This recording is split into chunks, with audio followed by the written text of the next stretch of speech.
भारत में इन्वेस्टमेंट का तरीका चुपचाप बदल रहा है, एक बड़ी क्रांति की तरह। भारत में पैसिव फंड्स आज इतनी बड़ी रकम मैनेज कर रहे हैं।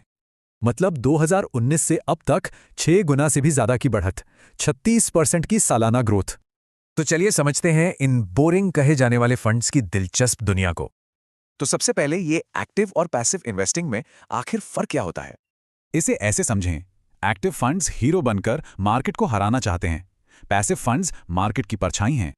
तो आखिर पैसिव फंड्स इतने पॉपुलर क्यों हो रहे हैं? इसके पीछे कुछ बड़ी वजहें हैं। इसकी सबसे पहली और बड़ी वजह है एक्टिव फंड्स का खुद का परफॉर्मेंस। रिपोर्ट्स बताती हैं कि पिछले 10 सालों में ज्यादातर एक्टिव फंड्स अपने बेंचमार्क को भी नहीं हरा पाए। दूसरी वजह बहुत सिंपल लेकिन पावरफुल है, वो है इनकी बेहद कम फीस। कुछ नए इंडेक्स फंड्स की फीस तो इतनी कम है, एक्टिव फंड्स के मुकाबले लगभग कुछ भी नहीं। और एक और वजह है, बाजार में अब पैसिव ऑप्शंस की जैसे बाढ़ सी आ गई है। मतलब अब सिर्फ निफ्टी या सेंसेक्स ही नहीं, बल्कि कई तरह के पैसिव फंड्स मौजूद हैं।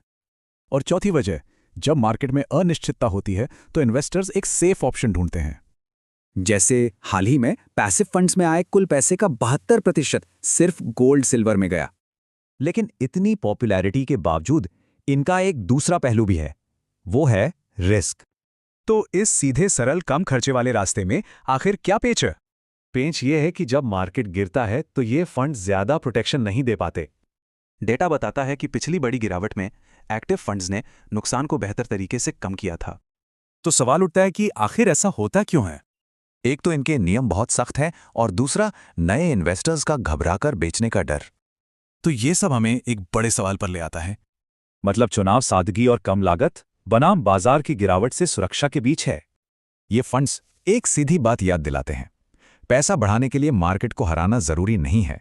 लेकिन पर असली सवाल यह है कि जब मार्केट हिलेगा तो क्या इन्वेस्टर्स का भरोसा बना रहेगा? सब्सक्राइब करें, बेल आइकन दबाएं और शेयर करें।